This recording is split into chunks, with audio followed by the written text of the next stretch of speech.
very good morning to all. Today we are starting a new chapter, new topic, that is air temperature, soil temperature and humidity. Air temperature. Air temperature is the most important variable of the weather. And what is temperature? Temperature is the kinetic energy form. This is the temperature in terms of kinetic energy of the molecule. If the motion will be rapid, then the temperature will be more. So in general terms, the degree of hotness or coldness is known as temperature, or in the physicist term, that is the kinetic energy of the temperature is the kinetic energy of the molecule. Now heating the atmosphere. How atmosphere is heating? So sun, we all know that the sun is the primary source of energy, and we observe about 99.9% energy we receive from the sun. So sun is the primary source of energy, and which affect the earth atmosphere temperature and system.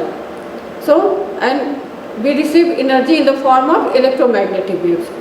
So out of 100% solar energy, that is known as insolation, received at the top of the atmosphere, 52% of energy is absorbed or reflected or scattered by the gas molecule, and only 48% of the energy reached at the surface of the earth. And this energy absorbed by the surface of the earth, which is re-radiated as a long wave radiation, which affect the atmospheric temperature. So the factor affecting air temperature. Distribution of air temperature over the earth's surface depends on the various factors. First is the latitude. Air temperature decreases with the latitude. जब हम highest latitude में जाते हैं, like pole में, तो वहाँ पे temperature decrease करता है. जब लोएस्ट लैटिट्यूड में जाते हैं, जैसे इक्वेटर पे आते हैं, तो वहाँ पे टेम्परेचर सबसे ज़्यादा होता है, हाईएस्ट होता है. Hence in equatorial region the climate is hot and polar region ice is form. Second point is the altitude. Air temperature decreases with the height. So all we know that when we go to troposphere, temperature decreases with the height at the rate of 6.5 degrees centigrade per kilometer, and this is known as lapse rate. So in hill station at higher altitude it is cooler. Next is the season. As the season changes from winter to summer, the temperature also varies. The declination of earth is an important factor that is influencing the air temperature. In summer season, the air temperature are high, whereas lowest temperature occur in winter season. Next is the distribution of land and water. As we know that the water has high specific heat, which is 5 times more than the soil. The soil specific heat capacity of soil is 0.2 calorie per gram per degree centigrade, whereas the specific heat capacity of water is 1 calorie per gram per degree centigrade. So जब भी हम temperature solar energy पड़ता है water पे और land पे, तो water को हीटअप होने में 5 टाइम्स ज़्यादा कैलोरी की ज़रूरत होती है, एनर्जी की ज़रूरत होती है as compare to the land mass. So ये जल्दी लैंड मास जो है वो जल्दी हीटअप हो जाता है, और उसके कारण टेम्परेचर बहुत ज़्यादा उसका राइज करता है, और सेम टाइम वो बड़ी जल्दी कूल भी होता है.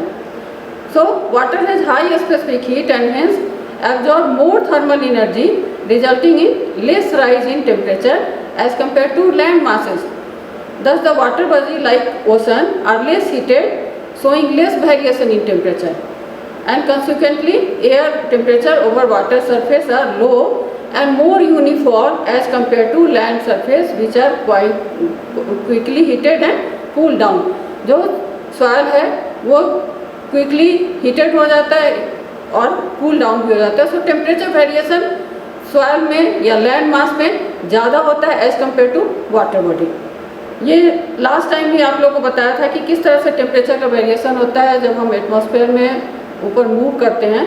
सो in troposphere when we move upward then with increasing with height temperature is decreasing. Stratosphere sometime up to some height it is constant, then it is going to increase, and in mesosphere temperature goes down to minus 95 degree centigrade, and in thermosphere again it increases up to 1500 degree centigrade. Now the daily and annual temperature pattern.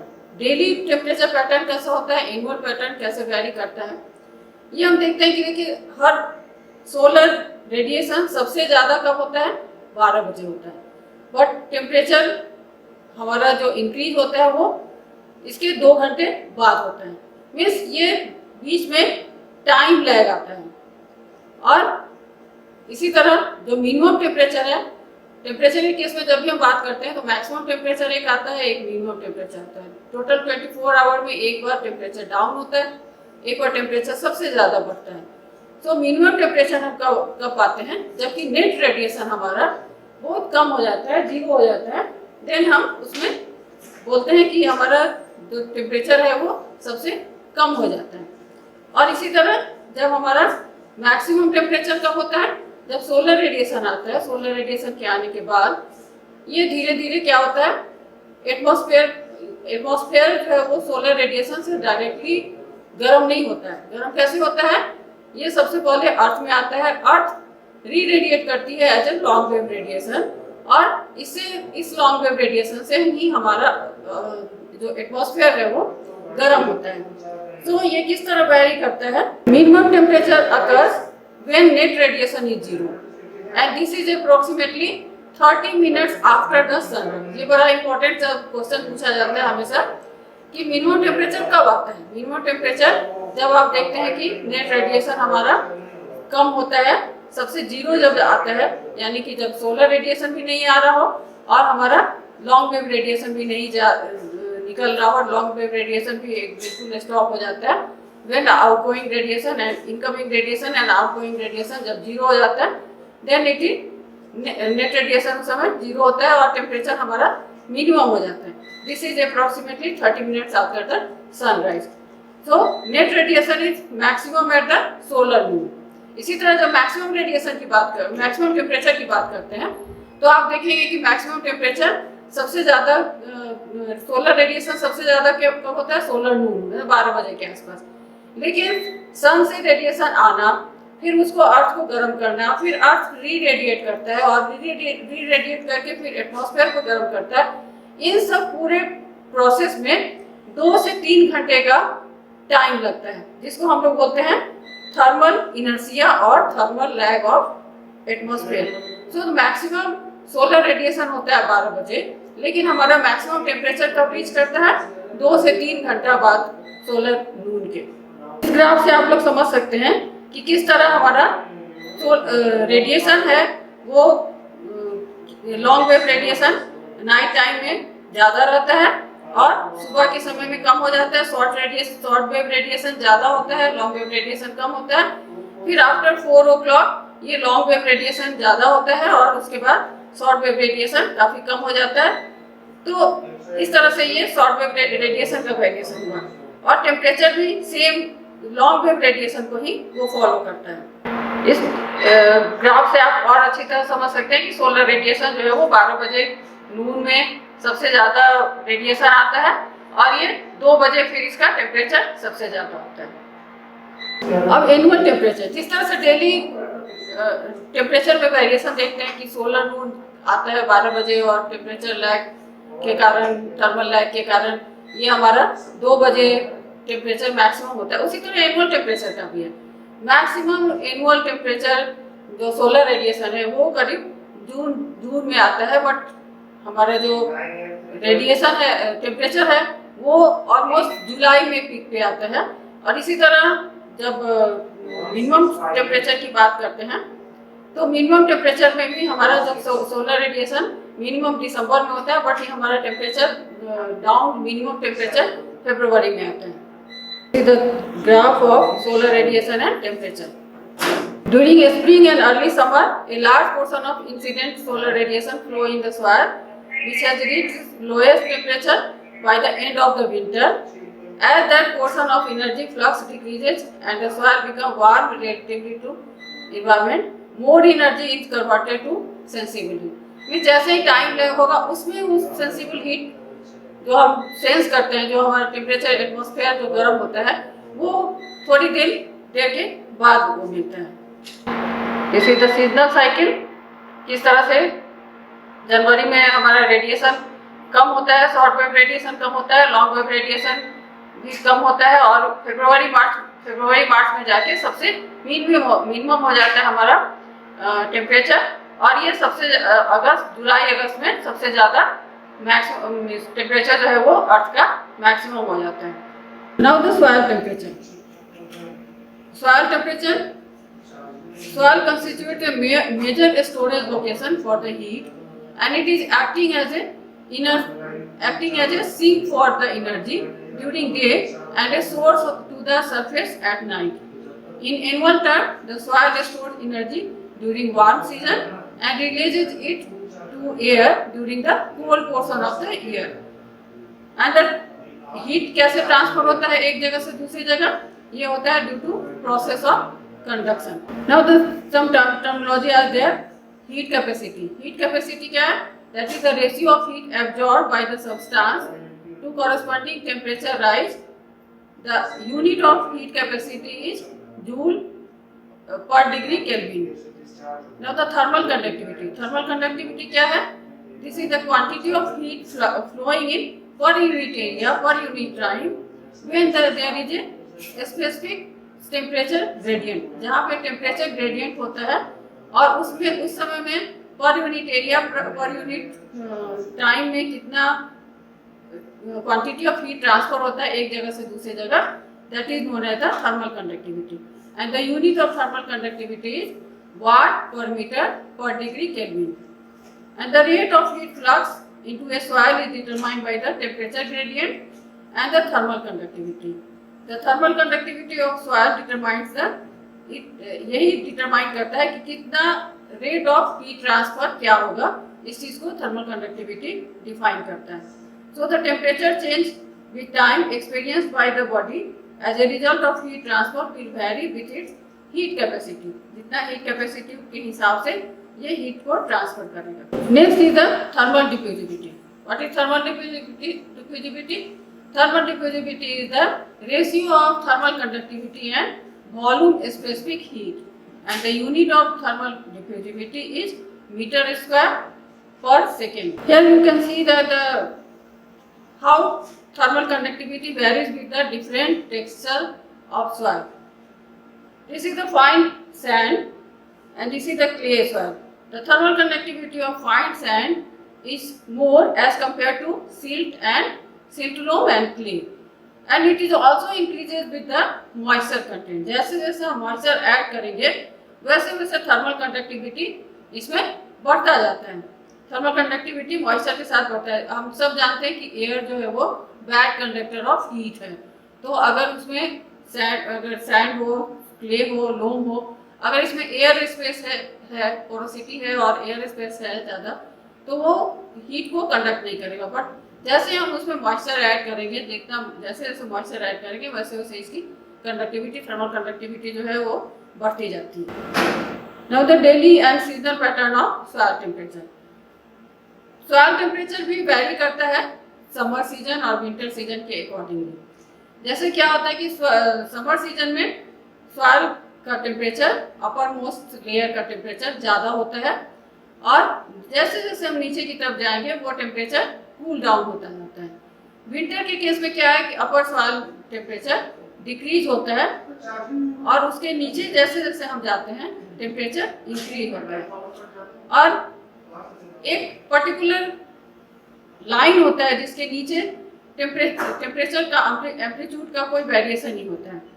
सो वो amplitude क्या है? That is 0.20 and 0.40 metre.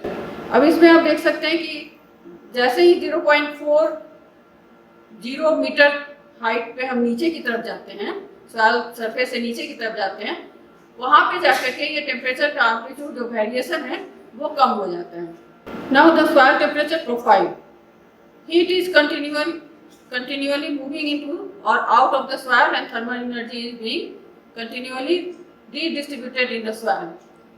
Heat will not flow under isothermal condition. जब isothermal condition हो जाएगा तो heat conduction नहीं होगा, जिसको कि हम बोलते हैं कि अगर इसमें टेम्परेचर ग्रेडियंट नहीं है तो कभी भी टेम्परेचर फ्लो होने के लिए टेम्परेचर ग्रेडियंट होना जरूरी है। The pattern of soil temperature profile changes rapidly during the normal day. The soil surface is coolest level in the early morning and the warmest in the early afternoon. At midday, heat is directed towards through the upper 1 meter of the soil. This is the temperature variation with the time. In morning time, sand shows the minimum temperature, but at the time of noon, the temperature of sand becomes highest as compared to loam, peat and clay. Temperature variation अगर clay में देखा जाए तो clay का morning में temperature ज़्यादा रहता है, मॉर्निंग में क्ले सॉइल का टेम्परेचर ज़्यादा रहता है, सबसे हाईएस्ट रहता है। पर जैसे ही नून में पहुंचते हैं, मिड नून को, तो उस समय क्ले में टेम्परेचर कम हो जाता है as compared to sand, loam and peat. So, figure shows the diurnal temperature wave at the surface and at a depth of 50 mm in sand, loam, peat and clay.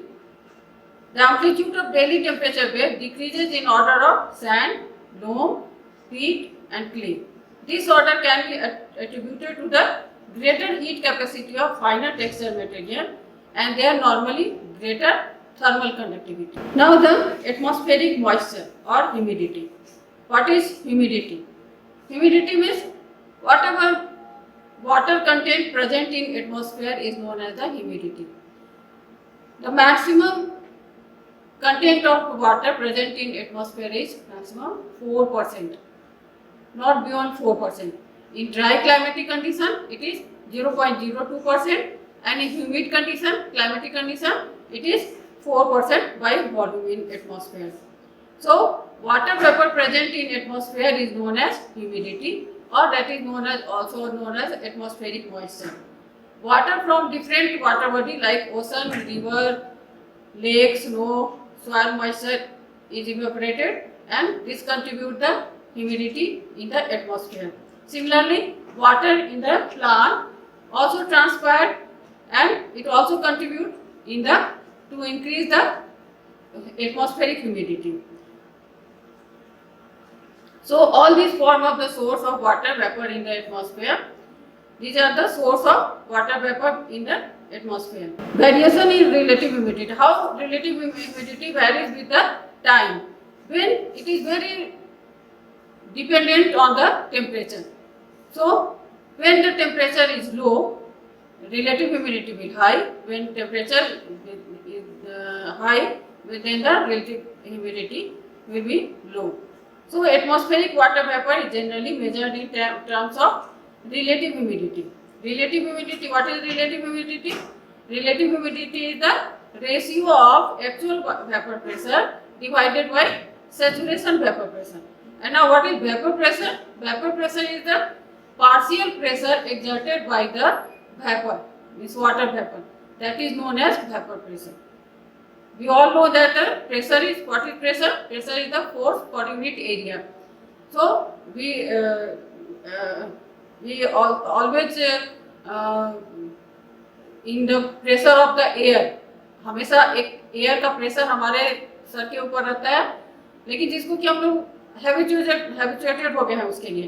तो इसी तरह water vapour का भी एक pressure बना रहता है, जिसको पार्शियल प्रेशर होता है, जिसको बोलते हैं vapour pressure. So vapor pressure is the partial pressure exerted by the water vapor. So relative humidity is the actual vapor pressure, जितना हमारे एटमॉस्फेयर में वेपर प्रेशर प्रेजेंट है और जितना उस पूरे एटमॉस्फेयर को सैचुरेट करने के लिए जितना वेपर की ज़रूरत है, उसके रेशियो को हम लोग रिलेटिव ह्यूमिडिटी कहते हैं। because the saturation vapor pressure is directly proportional to the temperature. So relative humidity is inversely proportional to the temperature. So you can see here in the graph that temperature is inversely proportional to the relative humidity. This is the planetary humidity, atmospheric humidity distribution on the earth. किस तरह से पूरे अर्थ पे humidity का level होता है. Equator के पास very moist रहता है, और जैसे जैसे हम ऊपर की तरफ जाते हैं, ऊपर की तरफ लैटिट्यूड में जाते हैं 30 से लेकर 60 के डिग्री के बीच में, वैसे वैसे ड्राई कंडीशन आता है.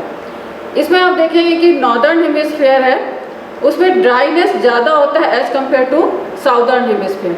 नॉर्दर्न हेमिस्फीयर में क्या है, लैंड मास ज़्यादा है, यहाँ पे वाटर की कमी है, इसलिए यहाँ पे ह्यूमिडिटी कम हो जाता है. बट इन साउदर्न हेमिस्फीयर में हम क्या देखते हैं, वहाँ पे वाटर बॉडीज ज़्यादा है, ओशियन ज़्यादा है, जिसके कारण as compare to northern hemisphere southern hemisphere कम ड्राई होता है. फिर जैसे जैसे हम आर्कटिक और अंटार्कटिक की तरफ जाते हैं, वैसे वैसे रिलेटिव ह्यूमिडिटी फिर हमारा इंक्रीज करता है.